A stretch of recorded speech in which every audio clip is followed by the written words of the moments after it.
Hello again, friends, and welcome to another episode of Doc G's Wine and Spirits Review. Well, it's kind of a sad day here. It's not sad truly, but from the standpoint that this weekend is the last weekend of summer. And if you've heard me talk enough, you know how much I love summer.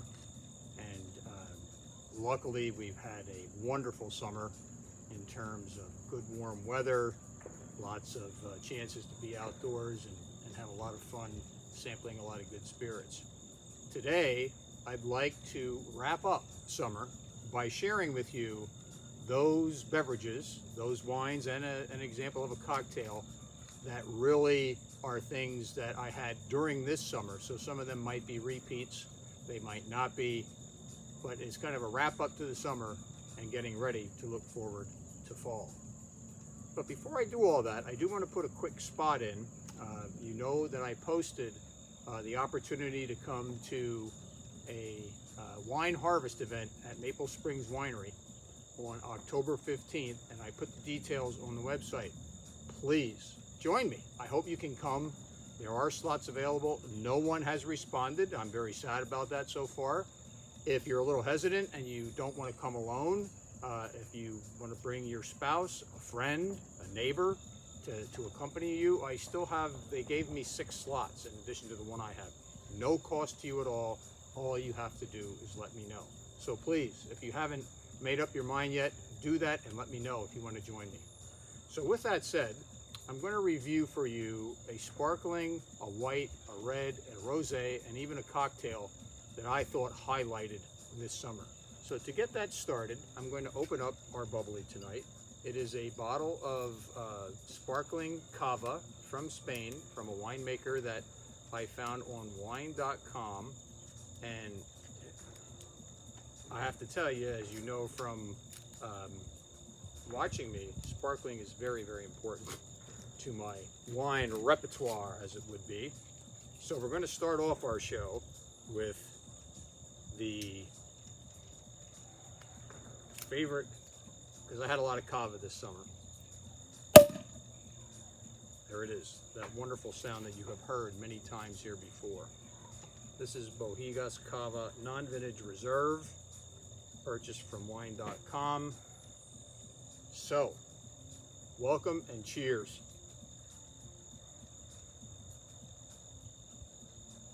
Oh boy, that was worth the wait. Actually, a little bit of lemon on that. Very, very pleasant. Great, great way to end the summer with a sparkling. Now, you know me, I'm not impartial to sparkling any time of the year. So this would be great anytime you want to have a sparkling. So let me take a quick sip of that.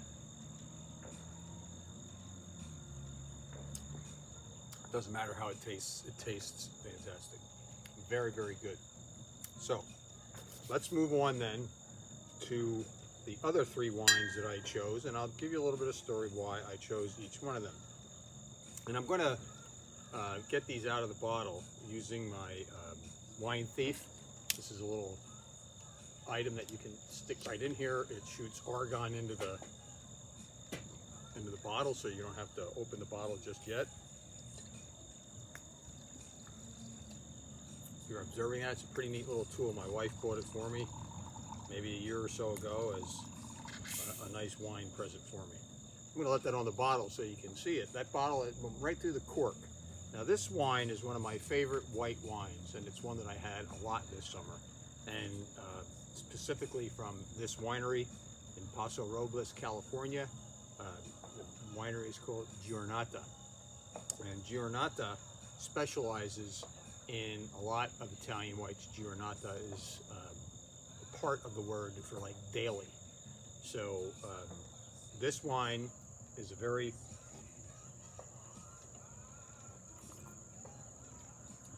full-bodied, very food-friendly wine. It's got a lot of pear on it.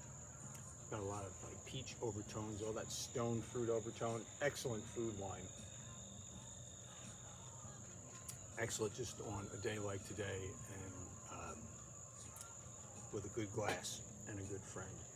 So, my favorite wine, if I had so many to choose from, to pick one out for this summer, it would have been this Giornata Fiano. And I highly recommend that wherever you can find a Fiano, you get it. I get this one straight from the winery. They send it to me, and we're going to set that one aside. Now the next one is a rosé. You don't have to, you can tell that we've been, I opened this one yesterday, and my wife and I were enjoying it poolside today. And it is a discovery that we made. It is a rosé called Hampton Water, and it is sponsored by John Bon Jovi. And he's put his name on this label. It's made from Grenache, Cinsault, and Syrah. It's a partnership that he has with some winemakers in France. And I'm going to sample it for you. Actually, I'm going to finish it for you since that was the end of this bottle. It's got one of those real neat little glass stopper tops, if you've ever seen those, instead of a cork. So we'll set that there, put it to the nose.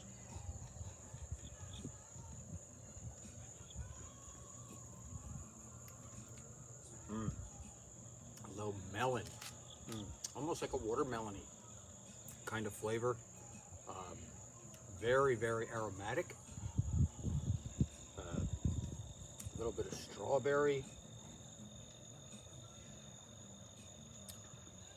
It's hard for me to say I had a favorite rosé this summer, but this certainly was a good one.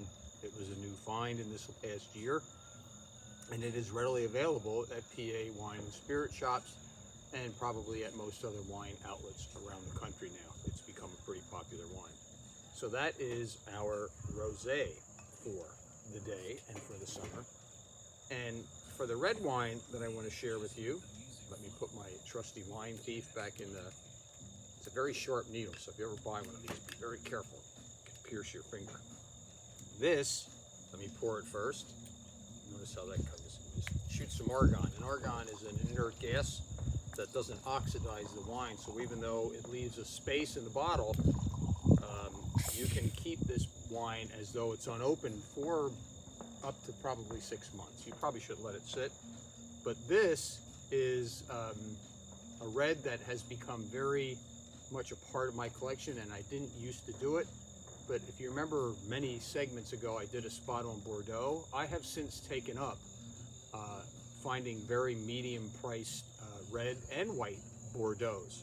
And this wine specifically is called Saint-Brice Saint-Emilion, which is a region in Bordeaux, 2018. And the reason that I love these Bordeaux's is because these Bordeaux's, this one from Saint-Emilion, has all 3 Bordeaux grapes in it. Well, there are more than 3, but it has Merlot, Cabernet Sauvignon, and Cabernet Franc. 3 grapes that I really love. So let's take a sip.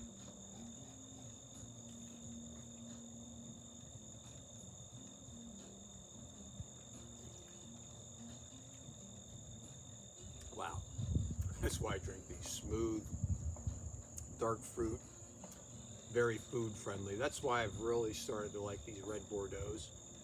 You can spend thousands of dollars on these, as you can just about any grape that you want to buy. It depends on the winemaker and where you get it. However, this is one that's in my collection. I have a couple more bottles of this. Generally, when I like a wine, I tend to buy more than one. I have a couple of these, and I'll be hooking this up with a nice steak sometime soon. So those are Doc G's favorite wines, and a way to say to you, it's been one great summer. Now, before we close out, I want to share with you what I consider to be my favorite cocktail. I'm going to show you this trusty new, for those of you familiar with these things made by Brewmate. My wife, I said, I have a shaker that leaks, and I said, you got to get me a better one. So she, being the good lady that she is, went out and bought me one. Now, in this container, and it stays very cold, we have what is called my favorite drink of the summer. You know, I've talked about Negronis before. I found on the internet, it's a bad place to be when you're thinking about finding new drinks, but I found on the internet a recipe for something called a white Negroni. And the way you make a white Negroni is you can take, I use this barrel-aged Blue Coat gin.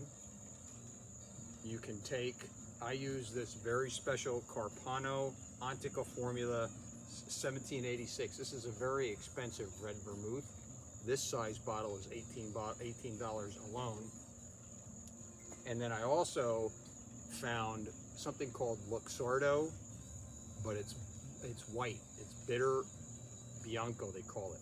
It's not the cherry Luxardo, which I like as well. So there you have it. The white Negroni. Those are the three ingredients there, all in a 1-to-1-to-1 ratio. So let me move them out of the way and show you this glorious pour. I already have my orange rind in there. Look at that nice amber color that comes from the gin and the, look at that, right to the rim. I got a little ice cube in there because it's a little warm out here. You don't normally put ice in a Negroni, but I did tonight. So there you have it. So my friends, it's been a great summer. I'm continuing to enjoy sharing all of this information and wine and spirits joy with you. This will be my last spot for this summer, quote, because this is the last weekend of summer. The next time you see me, I will be coming to you live from Hilton Head, South Carolina. And I'm going to be there 2 weeks, so I'm going to do one spot a week. I already know what I'm going to do, but I'm not telling you yet, so you're going to have to tune in. And please, make yourself a reservation to come to the wine harvest at Maple Springs Winery. Let me taste this for you before we say ciao. You gotta like bitter.